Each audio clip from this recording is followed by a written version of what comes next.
Smart news Kannada ಸುದ್ದಿವಾಹಿನಿಯ ಎಲ್ಲ ವೀಕ್ಷಕರಿಗೂ ನಮಸ್ಕಾರ. ವೀಕ್ಷಕರೇ, ಇಂದಿನ ಒಂದು ಪ್ರಮುಖ ಸುದ್ದಿ.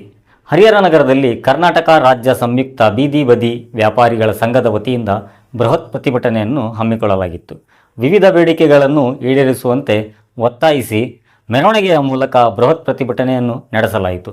ಈ ಸಂದರ್ಭದಲ್ಲಿ ಕರ್ನಾಟಕ ಸಂಯುಕ್ತ ಬೀದಿ ಬದಿ ವ್ಯಾಪಾರಸ್ಥರ ಸಂಘಟನೆಯ ಮುಖಂಡರು ಇಸ್ಮಾಯಿಲ್, ರಾಜ್ಯಾಧ್ಯಕ್ಷರು ಮಂಜುನಾಥ್ ಕೈದಾಳ್, ರಾಜ್ಯ ಕಾರ್ಯದರ್ಶಿಗಳು ಅನ್ವರ್ ಸಾಬ್, ತಾಲೂಕು ಗೌರವಾಧ್ಯಕ್ಷರು ಅಮ್ಜದ್, ತಾಲೂಕು ಅಧ್ಯಕ್ಷರು ಅಲ್ತಾಫ್, ತಾಲೂಕು ಉಪಾಧ್ಯಕ್ಷರು ಶ್ರೀಮತಿ ಮಂಜುಳಾ, ತಾಲೂಕು ಕಾರ್ಯದರ್ಶಿಗಳು ಶ್ರೀಮತಿ ಅಕ್ಕಮ್ಮ, ಗಿರಿರಾಜ್, ಸಹ ಕಾರ್ಯದರ್ಶಿಗಳು ಚಂದ್ರಶೇಖರ್ ಪೂಜಾರ್, ಉಕ್ಕಡಗಾತ್ರಿ ನಾಸೀರ್ ಅಹಮದ್, ಮೆಲೆಬೆನ್ನೂರ್ ಖಲೀಲ್ ಬಾಷಾ, ದಾವಣಗೆರೆ ಚಂದ್ರಕಾಂತ್, ಕೃಷ್ಣಮೂರ್ತಿ, ಜಿಲ್ಲಾ ಖಜಾಂಚಿ ಭಾರತಿ, ಮಹಿಳಾ ಘಟಕ ಜಿಲ್ಲಾ ಕಾರ್ಯದರ್ಶಿ ಅನಿಲ್, ಎಐಡಿವೈಒ ಜಿಲ್ಲಾ ಮುಖಂಡರು ಶ್ರೀಮತಿ ಇಂದಿರಾ, ಆಶಾ ಸಂಘಟನೆಯ ಜಿಲ್ಲಾ ಮುಖಂಡರು ಇನ್ನು ಮುಂತಾದವರು ಭಾಗವಹಿಸಿದರು. ಈ ಸಂದರ್ಭದಲ್ಲಿ ಮಾಜಿ ಅಂಜುಮನ್ ಅಧ್ಯಕ್ಷರಾದಂತಹ MS ಬಾಬುಲಾಲ್ ಅವರು ಮಾತನಾಡಿ ಬೀದಿ ಬದಿ ವ್ಯಾಪಾರಿಗಳ ಪ್ರತಿಭಟನೆಗೆ ಬೆಂಬಲಿಸಿದರು. ವರದಿ ಶೇಖ್ ಅಲ್ತಾಫ್, ಸ್ಮಾರ್ಟ್ ನ್ಯೂಸ್ ಕನ್ನಡ, ಹರಿಹರ. ಬೀದಿ ಬದಿ ವ್ಯಾಪಾರಿಗಳ ಇದೊಂದು ಸಮಾವೇಶ ನಡೀತಾ ಇದೆ.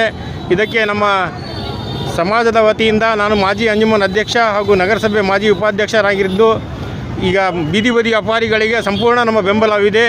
ಅವರು ಯಾವುದೇ ಕಾರಣಕ್ಕೂ ಮುಂದೆ ಹೋರಾಟದಲ್ಲಿ ನಮಗೂ ಕರೆದರೂ ನಾವು ಹೋರಾಟದಲ್ಲಿ ಭಾಗಿಯಾಗುತ್ತೇವೆ ಎಂದು ತಮ್ಮ ಎಲ್ಲರಿಗೂ ಒಂದ್ಸರಿ ಧನ್ಯವಾದ ಹೇಳಿ ನಿಮ್ಮ ಒಂದು ಸಮಾವೇಶ ಯಶಸ್ವಿ ಆಗಲಿ ಅಂತೇಳಿ ಕೇಳ್ಕೊಂಡು ನಾನು ಮಾತು ಮುಗಿಸ್ತೇನೆ. ಜೈ ಹಿಂದ್, ಜೈ ಕರ್ನಾಟಕ.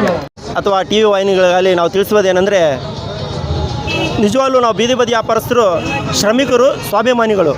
ಆದರೆ ಸರ್ಕಾರಕ್ಕೆ ನಮ್ಮಿಂದ ಆದಾಯ ಇದೆ, ಆದರೆ ಸರ್ಕಾರದಿಂದ ನಮಗೆ ಯಾವುದೇ ಕಲ್ಯಾಣ ಕಾರ್ಯಕ್ರಮಗಳು ಇಲ್ಲ. ಅಟ್ಲೀಸ್ಟ್ ಬೇಡ, ನಮ್ಮ ಆರೋಗ್ಯ ಒಂದು ವಿಮೆನೂ ಇಲ್ಲ ನಮ್ಮಲ್ಲಿ. ನಾವು ಇಲ್ಲಿ ವ್ಯಾಪಾರ ಮಾಡ್ತಕ್ಕಂಥ ಪ್ರತಿಯೊಬ್ಬರಿಗೂ ಅಸ್ತಮ ಬರುತ್ತೆ. ನಿಮಗೆ ಗೊತ್ತಿದೆ, ಡಸ್ಟ್ ಪೌಡ್ರು, ಗಾಳಿ, ಇದು ಅಶ್ನಿನಿಂದ ಇದರಿಂದ ನಮಗೆ ಅಸ್ತಮ ಬರುತ್ತೆ. ಅಟ್ಲೀಸ್ಟ್ ಒಂದು ವಿಮೆನೂ ಒಂದು ಆರೋಗ್ಯ ವಿಮೆನೂ ಮಾಡಿಸಿಲ್ಲ. ಈ ಸರ್ಕಾರಗಳನ್ನು ನಮ್ಮನ್ನು ಬೀದಿ ಬದಿ ವ್ಯಾಪಾರಸ್ಥರನ್ನ ತಮ್ಮ ಆದಾಯದ ಮೂಲಗಳನ್ನಾಗಿ ಮಾಡ್ಕೊಂಡೇ ಹೊರತು ನಮ್ಮ ಬಗ್ಗೆ ಯಾವುದೇ ಆಡಳಿತ ವರ್ಗ ಆಗಿರ್ಬೋದು, ಯಾವುದೇ ಪಕ್ಷಗಳಾಗಿರ್ಬೋದು, ಯಾವುದೇ ಸರ್ಕಾರಗಳು ಬರಲಿ, ಸ್ಥಳೀಯ ಸರ್ಕಾರಗಳಾಗಿರ್ಬೋದು, ಯಾವುದು ಬೀದಿ ಬದಿ ವ್ಯಾಪಾರಸ್ಥರನ್ನ ಅಷ್ಟು ಪರಿಣಾಮಕಾರಿಯಾಗಿ ಅವರಿಗೆ ಕಲ್ಯಾಣ ಕಾರ್ಯಕ್ರಮಗಳನ್ನ ನಿರೂಪಿಸಿಲ್ಲ. ದಯವಿಟ್ಟು ನಾವು ಈ ಒಂದು ಕರ್ನಾಟಕ ರಾಜ್ಯ ಸಂಯುಕ್ತ ಸಮಿತಿಯಿಂದ ನಾವು ಏನು ತಿಳ್ಪಡಿಸ್ತಿದ್ದೀವಿ ಅಂದರೆ, ಕೂಡಲೇ ಹರಿಹರದಂಥ ಮಹಾನಗರ ಇದು ಒಂದು ತಾಲೂಕೊಂದು ಇಲ್ಲಿ ಒಂದು ಮಾರುಕಟ್ಟೆ ಇಲ್ಲ ಅಂತಂದರೆ ಏನೋ ಒಂಥರ ಅಸಹ್ಯ ಅನ್ನಿಸುತ್ತೆ. ಯಾರಿಗೆ? ನಮಗೆ. ನಾವು ಹರಿಹರದವರು, ನಮ್ಮ ಮಾರ್ಕೆಟ್ ಇಲ್ಲ ಅಂದರೆ ಅಸಹ್ಯ ಅನ್ನಿಸ್ತದೆ ನಮಗೆ. ಸುಮಾರು ವರ್ಷಗಳ ತಾಲೂಕಾಗಿದ್ದೇವೆ. ಎಲ್ಲ ರಾಜಕೀಯ ಪಕ್ಷಗಳ ನಾಯಕರು ಶಾಸಕರಾಗಿದ್ದಾರೆ, ಎಲ್ಲ ಪಕ್ಷದ ನಾಯಕರು ಮಂತ್ರಿಗಳಾಗಿದ್ದಾರೆ. ಆದರೆ ಹರಿಹರದಲ್ಲಿ ಒಂದು ಸ್ಥಳೀಯ ಮಾರ್ಕೆಟ್ ಇಲ್ಲ. ಇಲ್ಲಿ ಕುತ್ಕೊಂಡ್ರೆ ಟ್ರಾಫಿಕ್ ಆಗುತ್ತೆ, ಪಾರ್ಕಿಂಗ್ ಆಗುತ್ತೆ, ಅದಾಗುತ್ತೆ ಅಂತ ಎತ್ಸಕ್ಕಂತ ಬರ್ತಾರೆ. ಬೇರೆ ಕಡೆ ಕುತ್ಕೊಂಡ್ರೆ ಅಲ್ಲಿ ಕುತ್ಕೋಬೇಡ ಅಂತ ಹೇಳ್ತಾರೆ. ಆದರೆ ಜಕಾತಿ ಮಾತ್ರ ನೀವು ಮೂಲೆ ಕುತ್ಕೊಂಡ್ರೆ ಎತ್ತಕ್ಕೆ ಬರ್ತಾರೆ. ಜಕಾತಿ ಮಾತ್ರ ನೀವು ಯಾವುದೇ ಮೂಲೆ ಕುತ್ಕೊಂಡು ಎತ್ತಕ್ಕೆ ಬರ್ತಾರೆ. ಆದರೆ ಜಕಾತಿ ಎತ್ತಕ್ಕೆ ಗೊತ್ತೈತೆ, ಆದರೆ ಮಾರ್ಕೆಟ್ ವ್ಯಾಪಾರಸ್ಥರಿಗೆ, ಬೀದಿ ಬದಿ ವ್ಯಾಪಾರಸ್ಥರಿಗೆ ಒಂದು ಮಾರ್ಕೆಟ್ ಸಂಕೀರ್ಣ ಇಲ್ಲಿವರೆಗೂ ಆಗಿಲ್ಲ. ಹಲವಾರು ವರ್ಷಗಳಿಂದ ಬೇಡಿಕೆ ಇಟ್ಟಿದ್ದೇವೆ, ನಗರಸಭೆಗೆ ಕೊಟ್ಟಿದ್ದೇವೆ, ಮಿನಿಸ್ಟ್ರಿಗಳಿಗೆ ಕೊಟ್ಟಿದ್ದೇವೆ ನಾವು, ಹಾಗೂ MLAಗಳಿಗೆ ಸದ್ಯ ಕೊಡ್ತಾ ಇದ್ದೇವೆ. ದಯವಿಟ್ಟು ನಾನು ತಿಳಿಪಡಿಸಿದ್ದೇನೆಂದರೆ, ಆದಷ್ಟು ಮಟ್ಟಿಗೆ ಒಂದು ಈ ಬೀದಿ ಬದಿ ವ್ಯಾಪಾರಸ್ಥರ ಮಾರ್ಕೆಟ್ ಸಂಕೀರ್ಣ ಮಾಡಬೇಕು, ಹಾಗೂ ಕೂಡಲೇ ಸ್ಮಾರ್ಟ್ ಕಾರ್ಡ್ ಕೊಡಬೇಕು, ಹಾಗೂ ಕಲ್ಯಾಣ ಕಾರ್ಯಕ್ರಮಗಳನ್ನ ಈ ಹರಿಹರ ನಗರಸಭೆ ಕೂಡಲೇ ಜಾರಿ ತರಬೇಕು. ನೋಡಿರಿ, ದಾವಣಗೆರೆಯಲ್ಲಿ 3 ವರ್ಷ ಆಗಿದೆ, ಜಕಾತಿ ರದ್ದಾಗಿದೆ. ಆಗಿನ ಇದರಲ್ಲಿ ಇವಾಗ 3 ವರ್ಷದ ಹಿಂದೆ 2022ರಲ್ಲಿ 1 ಕೋಟಿ ರೂಪಾಯಿ ಆಗಿತ್ತು ಜಕಾತಿ. 1 ಕೋಟಿ ರೂಪಾಯಿ ಆಗಿತ್ತು ಜಕಾತಿ. ಇವತ್ತು ಯಾವುದೂ ಇಲ್ದಲೇ ಕೊಟ್ಟಾರಂತಂದರೆ ಹರಿಹರ ಹಿಂದುಳಿದ ಪ್ರದೇಶನ ಜಕಾತಿ ತಗೊಳ್ಳಿ, ಸರ್ಕಾರದಲ್ಲಿ ಏನಿದೆ ಅದು ತಗೊಳ್ಳಿ. ಆಮೇಲೆ ಇನ್ನೊಂದು ಮುಖ್ಯವಾದ ವಿಷಯಕ್ಕೆ ಬರ್ತೀವಿ. 2014ರ ಅಧಿನಿಯಮ ಪರಿಣಾಮಕಾರಿಯಾಗಿ ಜಾರಿಗೆ ತರಬೇಕು. ಯಾವುದೇ ಸರ್ಕಾರ ಇರಲಿ, ಯಾವುದೇ ಸ್ಥಳೀಯರು ಇರಲಿ, ಇವರಿಗೆ ಈ ಕೂಡಲೇ ಸರ್ಕಾರಗಳು, ಮುಖ್ಯಮಂತ್ರಿಗಳು ಹಾಗೂ ನಗರ ಇದು ಪೌರಾಡಳಿತ ಸಚಿವರು ಈ ಸ್ಥಳೀಯ ಅಧಿಕಾರಿಗಳಿಗೆ ಸೂಚನೆ ಕೊಡಬೇಕು. 2014ರ ಅಧಿನಿಯಮ ಯಾವರಿಗೆ ಹಿಂಸೆ ಕೊಡೋಂಗಿಲ್ಲ ಅಥವಾ ಎತ್ತಂಗಡಿ ಮಾಡೋಂಗಿಲ್ಲ, ಯಾವುದೇ ಕಾರಣಕ್ಕೆ ಮುನ್ಸೂಚನೆ ಇಲ್ಲದೆ ನಮ್ಮ ಪಟ್ಟಣ ಮಾರಾಟ ಸಮಿತಿ ಇದೆ, ಅದನ್ನು ವಿಶ್ವಾಸಕ್ಕೆ ತಗೊಂಡ್ಬಿಟ್ಟು ಅದು ಒಪ್ಪಿಗೆ ಮೇರೆಗೆ ಎಲ್ಲ ಕಾರ್ಯಕ್ರಮಗಳು, ಬೀದಿ ಬದಿ ಕಾರ್ಯಕ್ರಮಗಳು ನಡೀಬೇಕು. ಹೆಸರಿಗೆ ಮಾತ್ರ ಪಟ್ಟಣ ಸಮಿತಿ ಇದೆ. 2019ರಲ್ಲಿ ಇದು ಜಾರಿ ಬಂದದ್ದು. ಇನ್ನುವರೆಗೂ ಯಾರಿಗೂ 1 ರೂಪಾಯಿ ಕೊಟ್ಟಿಲ್ಲ ಅವರು. ಇನ್ನುವರೆಗೂ ಆ ಪಟ್ಟಣ ಸಮಿತಿ ಅಂತ ಹೆಸರಿಗೆ ಅಷ್ಟೇ. ಯಾಕಂದರೆ ಅವರು ನಮ್ಮನ್ನು ಒಳಗಿಟ್ಕೊಂಡು ಉಪಯೋಗಿಸೋಕೆ ಮಾಡ್ತಾ ಇದ್ದಾರೆ. ದಯವಿಟ್ಟು ನಾವು ಮಾಧ್ಯಮದವ್ರಿಗೆ ಈ ಮೂಲಕ ತಿಳಿಸೋದೇನೆಂದರೆ, ದಯವಿಟ್ಟು ನಮ್ಮನ್ನು ಮೊದಲನೇ ಪೇಜ್ನಲ್ಲಿ ಹಾಕ್ರಿ. ಯಾಕಂದರೆ ಮೊದಲನೇ ಪೇಜ್ನಲ್ಲಿ ಕೆಲವರು ಓದ್ತಿರ್ತಾರೆ, ಅವ್ರಿಗೆ ಗೊತ್ತಾಗುತ್ತೆ. 2ನೇ ಪೇಜ್ಗೆ ಹಾಕಿದ್ರು ಓದಲ್ಲ. ಅದಕ್ಕೆ ದಯವಿಟ್ಟು ಪತ್ರಿಕೋದ್ಯಮರಿಗೆ ಹೇಳ್ತೀನಿ, ಮೊದಲನೇ ಪೇಜಲ್ಲೇ ಬರಲಿ ನಮ್ಮ ವರದಿ, ನಮ್ಮ ಮೆರವಣಿಗೆ, ನಮ್ಮ ಸಮಸ್ಯೆಗಳು ಭಾಳ ಇದ್ದಾವೆ. ಯಾಕಂದರೆ ನಾವು ದಿನನಿತ್ಯ ಅದರಲ್ಲಿ ಬಂದು ಜೀವನ ಮಾಡಿ ಸಾಯಂಕಾಲ ಆತಂದ್ರೆ ಅವ್ರಿಗೆ ಫೈನಾನ್ಸ್ ಕೊಡಬೇಕು, ಇವ್ರಿಗೆ ಫೈನಾನ್ಸ್ ಕೊಡಬೇಕು, ಜೀವನ ನಡೆಸಬೇಕು, ಪ್ರತಿಯೊಂದು ನಡೆಸಬೇಕು. ದಯವಿಟ್ಟು ಇದು ಎಲ್ಲ ಶಾಸಕರಿಗೆ ಹಾಗೂ ಸ್ಥಳೀಯ ಆಡಳಿತಕ್ಕೆ ನಾನು ಮನವಿ ಮಾಡ್ತಾಯಿದ್ದೀನಿ. ಏನಂತಂದರೆ ದಯವಿಟ್ಟು ಬೀದಿ ಬದಿ ವ್ಯಾಪಾರಸ್ಥರಿಗೆ ಕೂಡಲೇ ಮೂಲಭೂತ ಸೌಲಭ್ಯಗಳಾದಂಥ ಮಾರ್ಕೆಟ್ ಸಂಕೀರ್ಣ ಸ್ಥಾಪಿಸಬೇಕು. ನಗರದ ಮಧ್ಯಭಾಗದಲ್ಲಿ ಆಗಬೇಕದು, ಎಲ್ಲೇ ಹೋಗೋದಲ್ಲ. ನೀವು ಮಾರ್ಕೆಟ್ ಎಲ್ಲೇ ಹೋಗ್ರಿ, ದಾವಣಗೆರೆಯಲ್ಲಿ ಬರ್ರಿ, ಮಧ್ಯಭಾಗದಲ್ಲಿ ಮಾರ್ಕೆಟ್ ಇದೆ. ಎಲ್ಲರೂ ಹೋಗ್ರಿ, ಬೆಂಗಳೂರಲ್ಲಿ ಹೋಗ್ರಿ, ಮಧ್ಯಭಾಗದಲ್ಲಿ ಮಾರ್ಕೆಟ್ ಇದೆ. ಆದ್ದರಿಂದ ನಾನು ಹೇಳೋದೇನಪ್ಪ ಅಂದರೆ ಮಾರ್ಕೆಟನ್ನು ಬೀದಿ ಬದಿ ವ್ಯಾಪಾರಸ್ಥರು ಮಾರ್ಕೆಟ್ ಸಂಕೀರ್ಣ ಕಟ್ಟಿಸ್ಬೇಕಂದ್ರೆ ನಗರದ ಮಧ್ಯಭಾಗದಲ್ಲಿ ಆಗಬೇಕು. ಈ ಕೂಡಲೇ ನಗರಸಭೆಯು ಸ್ಮಾರ್ಟ್ ಕಾರ್ಡ್ ವಿತರಣೆ ಮಾಡಬೇಕು. ಸುಮಾರು 3-4 ವರ್ಷಗಳಿಂದ ಇದನ್ನು ಮನವಿ ಕೊಡ್ತಾ ಇದ್ದೀವಿ. ಕೂಡಲೇ ಸ್ಮಾರ್ಟ್ ಕಾರ್ಡು 2014ರ ಅಧಿನಿಯಮ ಪರಿಣಾಮಕಾರಿ ಜಾರಿ ಆಗಬೇಕಂತೇಳಿ ಈ ಮೂಲಕ ತಮಗೆ ತಿಳಿಸ್ತಿದ್ದೇನೆ. ಸ್ನೇಹಿತರೆ, ಇವತ್ತು ನಾವು ಹರಿಹರ ತಾಲೂಕು ಮಟ್ಟದ ಆಗ್ರಹ ಸಮಾವೇಶವನ್ನು, ಬೀದಿ ಬದಿ ವ್ಯಾಪಾರಸ್ಥರ ಒಂದು ಆಗ್ರಹ ಸಮಾವೇಶವನ್ನು ಹಮ್ಮಿಕೊಂಡಿದ್ದೀವಿ. ನಿಮಗೆಲ್ಲ ಗೊತ್ತಿರೋಂಥ ಮಾಧ್ಯಮ ಮಿತ್ರರಿಗೂ ಗೊತ್ತಿರೋಂತೆ ನೀವು ಹೇಳ್ತೀರಿ ಬೇರೆ ಸಮಸ್ಯೆಗಳಿರೋದು ಬೀದಿ ಬದಿ ವ್ಯಾಪಾರಸ್ಥರಿಂದ ಅಂತೇಳಿ. ಆದರೆ ನಾವು ಸಹ ಒಂದು ನಗರಸಭೆಗೆ ಹೆಚ್ಚಿನ ಸಂಖ್ಯೆಯಲ್ಲಿ ನಾವು ಒಂದು ಆದಾಯ ಮೂಲವಾಗಿದ್ದೀವಿ ಅನ್ನೋದನ್ನು ನಾವು ಪರಿಗಣಿಸಬೇಕು ಅಂತ ಹೇಳ್ತೀವಿ. ನಮ್ಗೆ ಯಾವುದಾದ್ರೂ ಸವಲತ್ತುಗಳಿದಾವೆ ಅಂದರೆ ಇಲ್ಲ. 40 ಲಕ್ಷ 50 ಲಕ್ಷ ಟೆಂಡರ್ಗಳಾಗ್ತಾ ಇದ್ದಾವೆ. ಟೆಂಡರ್ ಆದಮೇಲೆ ಬೀದಿ ಬದಿ ವ್ಯಾಪಾರಸ್ಥರಿಗೆ ಏನಾದರೂ ಅದನ್ನು ಬಳಸ್ತಾ ಇದ್ದಾರೆ ಅಂತಂದರೆ ಇಲ್ಲ. ಟೆಂಡರ್ಗಳು ಮಾತ್ರ ಅಷ್ಟು ಆಗ್ತಾ ಇದ್ದಾವೆ, ಮತ್ತು ಅದನ್ನು ವಸೂಲಿ ಜಾಸ್ತಿ ಮಟ್ಟದಲ್ಲಿ ಆಗ್ತಾ ಇರುತ್ತೆ. ನೀವೇ ಆವ್ರೇಜ್ ಮಾಡಿ ನೋಡಿ ಹೇಳ್ಬೋದು, ಹೌದಾ? ಈ ರೀತಿ ಆದಮೇಲೆ ವ್ಯಾಪಾರಸ್ಥರಿಗೆ ಏನಾದರೂ ಬೆನಿಫಿಟ್ಸ್ ಕಾರ್ಯಗಳು ಏನಾದರೂ ಮಾಡ್ತಿದ್ದಾರೆ ಅಂದರೆ ಇಲ್ಲ. ಆದರೆ ದೂರುಗಳು ಮಾತ್ರ ನಮ್ಮ ಮೇಲೆ ಆಗ್ತಾ ಇರ್ತವೆ. ಒಂದು ವ್ಯವಸ್ಥೆ ಬೇಕು, ನಗರಸಭೆ ಅದನ್ನು ಪ್ಲ್ಯಾನ್ ಮಾಡಬೇಕು. ಬ್ಲೂ ಫಿಲ್ಮಲ್ಲಿ ಒಂದು ಮಾರುಕಟ್ಟೆ ಇರಬೇಕು.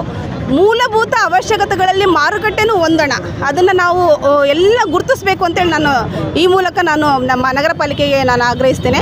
ಅದೇ ರೀತಿ ನಮ್ಮ ವ್ಯಾಪಾರಸ್ಥರು ಬಹಳಷ್ಟು ಸಮಸ್ಯೆಗಳನ್ನು ನಾವು ಪದೇ ಪದೇ ನಗರಸಭೆಯ ಮುಂದೆ ನಮ್ಮ ಅಹವಾಲುಗಳನ್ನು, ನಮ್ಮ ಬೇಡಿಕೆಗಳನ್ನು, ನಮ್ಮ ಸಮಸ್ಯೆಗಳನ್ನು ಇಡ್ತಾನೆ ಇದ್ದೀವಿ.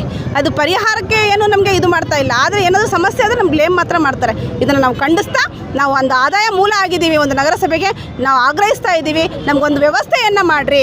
ವ್ಯವಸ್ಥೆಯನ್ನು ಮಾಡದೆ ಹೊರತು ನಮ್ಮಿಂದ ಏನೋ ನಿರೀಕ್ಷೆ ಮಾಡಬೇಡ್ರಿ ಅಂತ ಹೇಳ್ತಾ ನಮ್ಮ ಒಂದು ಈ ಆಗ್ರಹ ಸಮಾವೇಶಕ್ಕೆ ಹರಿಹರದ ಎಲ್ಲ ನಾಗರಿಕರನ್ನು, ಎಲ್ಲ ವ್ಯಾಪಾರಸ್ಥರನ್ನು ನಾವು ಆಹ್ವಾನಿಸ್ತಿದ್ದೀವಿ. ಮಾಧ್ಯಮ ಮಿತ್ರರಿಗೂ ಸಹ ನಾವು ಧನ್ಯವಾದಗಳನ್ನು ತಿಳಿಸೋಕ್ಕೆ ಇಷ್ಟಪಡ್ತೀವಿ. ಈ ದಿವಸ ನಾವು ಹರಿಹರ ತಾಲೂಕು ಬೀದಿ ಬದಿ ವ್ಯಾಪಾರಸ್ಥರಿಂದ ಒಂದು ಆಗ್ರಹ ಸಮಾವೇಶ ಹಮ್ಮಿಕೊಂಡಿದ್ದೀವಿ. ಈ ಆಗ್ರಹ ಸಮಾವೇಶದ ಉದ್ದೇಶ ಏನಂದರೆ ರಾಜ್ಯ ಸರ್ಕಾರ ಆಗಲಿ, ಜಿಲ್ಲಾಡಳಿತಲಾಗಲಿ ನಮಗೆ ಒಂದು ಹರಿಹರದಲ್ಲಿ ಮಾರುಕಟ್ಟೆ ಇಲ್ಲ. ಸರಿಯಾಗಿ ಒಂದು ಮಾರುಕಟ್ಟೆ ಮಾಡಿಕೊಳ್ಳುವಲ್ಲಿ ತಮ್ಮಲ್ಲಿ ವಿನಂತಿ. ಈ ಕೂಡಲೇ ನಗರಾಭಿವೃದ್ಧಿ ಸಚಿವರು ಹಾಗೂ ಓಡಾಡಳಿತರು ಈ ಬಗ್ಗೆ ಗಮನ ಇಟ್ಟು ಈ ಸಮಾವೇಶದಲ್ಲಿ ಗಮನ ಕೇಳಿ ತಮ್ಮಲ್ಲಿ ಕೇಳಿದ್ರೆ ಮಾರುಕಟ್ಟೆ ಹರಿಹರದಲ್ಲಿ ಇಲ್ಲ. ಭಾಳ ಸುಮಾರು ವರ್ಷಗಳಿಂದ ಹರಿಹರದಲ್ಲಿ ವ್ಯಾಪಾರ ಮಾಡ್ತಾ ಬಂದಿದ್ದಾರೆ. ಯಾರಿಗೊಂದು ಸೂಕ್ತವಾದ ಜಾಗ ಇಲ್ಲ. ಈ ಕೂಡಲೇ ನಗರ ಪೌರಾಯುಕ್ತರಾಗಲಿ, ಆಯುಕ್ತರಾಗಲಿ ಈ ಥರ ಸಮಸ್ಯೆಗೆ ಬಗೆಹರಿಸಲು ತಮ್ಮಲ್ಲಿ ಕೇಳುವುದನ್ನೇ ನಮಸ್ಕಾರಗಳು. ಬದಿ ವ್ಯಾಪಾರಸ್ಥರ ಸಮಗ್ರ ಆಗ್ರಹ ಸಮಾವೇಶವನ್ನು ನಾವು ಇವತ್ತು ಹಮ್ಮಿಕೊಂಡಿದ್ದೇವೆ. ಯಾವ ಕಾರಣಕ್ಕೋಸ್ಕರ ನಾವಿದು ಈ ಸಮಾವೇಶವನ್ನು ನಾವು ಹಮ್ಮಿಕೊಂಡಿದ್ವಿ ಅಂತ ಹೇಳಿದರೆ, ನಮಗೆ ಸವಲತ್ತುಗಳು ಇಲ್ಲ. ಬೀದಿ ಬದಿಯಲ್ಲಿ ವ್ಯಾಪಾರ ಮಾಡ್ತಾಯಿದ್ದೀವಿ, ಹಲವಾರು ವರ್ಷಗಳಿಂದ ನಾವು ವ್ಯಾಪಾರವನ್ನು ಮಾಡ್ತಾಯಿದ್ದೀವಿ. ಮಾಡಿದ್ರೂ ನಮಗೆ ಯಾವುದು ಸವಲತ್ತುಗಳು ಇಲ್ಲ, ಸೌಲಭ್ಯಗಳು ಇಲ್ಲ. ಹಾಗಾಗಿ ನಾವು ಒಂದು ಹೋರಾಟವನ್ನು ಇಟ್ಕೊಂಡಿದ್ದೀವಿ. ಹಾಗಾಗಿ ನಮಗೆ ಎಲ್ಲರಿಗೂ ಒಂದು ವ್ಯವಸ್ಥೆ ಮಾಡಿಕೊಡಬೇಕು. ಸರ್ಕಾರದಿಂದ ನಮಗೆ ಒಳ್ಳೆಯ ಒಂದು ವ್ಯವಸ್ಥೆ ಬೇಕು. ತರಕಾರಿ ಮಾರ್ಕೆಟ್ ಬೇಕು. ಆ ತರಕಾರಿ ಮಾರ್ಕೆಟ್ ಇಲ್ಲ ಹರಿಹರದಲ್ಲಿ. ನಾವು ಹಲವಾರು ವರ್ಷಗಳಿಂದ ನಾವು ಬೀದಿಯಲ್ಲಿ ಕುಂತು ವ್ಯಾಪಾರ ಮಾಡ್ತಾಯಿದ್ದೀವಿ. ಬಟ್ ಏನಪ್ಪ ಅಂತ ಹೇಳಿದರೆ ಕಷ್ಟದಲ್ಲೇ ವ್ಯಾಪಾರ ಮಾಡ್ತಾಯಿದ್ದೀವಿ. ನಮ್ಗೆ ಯಾವುದೂ ಒಂದು ಸವಲತ್ತುಗಳು ಸಿಗ್ತಾ ಇಲ್ಲ. ಹಾಗಾಗಿ ಇವತ್ತೊಂದು ಸಮಾವೇಶದ ಇದು ಮೆರವಣಿಗೆ ಸಮಾವೇಶ ಇದು ಮಾಡಲಿಕ್ಕೆ ಕಾರಣ ಏನಪ್ಪ ಅಂತ ಹೇಳಿದರೆ, ನಾವೊಂದು ಸರ್ಕಾರಕ್ಕೆ ಒಂದು ಸೂಚನೆಯನ್ನು ಕೊಡ್ತಾ ಇದ್ದೀವಿ. ನಮಗೆ ಮುಂದೆ ಏನಾರು ಸಮಸ್ಯೆಗಳು ಆದರೂ ನಮ್ಗೆ ಯಾವ್ದಾರ ಒಂದು ಶಾಶ್ವತವಾಗಿ ಒಂದು ಜಾಗ ಆಗಲಿ, ಮಾರ್ಕೆಟ್ ಆಗಲಿ ಮಾಡಿ ಕೊಟ್ಟು ಮತ್ತು ಮುಂದಿನವ್ರ ನಿರ್ಧಾರ ಏನಿದ್ರು ತೊಗೋಬೇಕಂತ ಹೇಳಿ ನಾವು ಸರ್ಕಾರಕ್ಕಾಗಲಿ, ನಗರಸಭೆಗಾಗಲಿ ಮತ್ತು ಅಧಿಕಾರಿಗಳಿಗಾಗಲಿ, ಡಿಪಾರ್ಟ್ಮೆಂಟಿಗಾಗಲಿ ಎಲ್ಲರಿಗೂ ನಾವು ತಿಳಿಸಿ ನಂದೊಂದು 2 ಮಾತನ್ನು ಮುಗಿಸ್ತೇನೆ.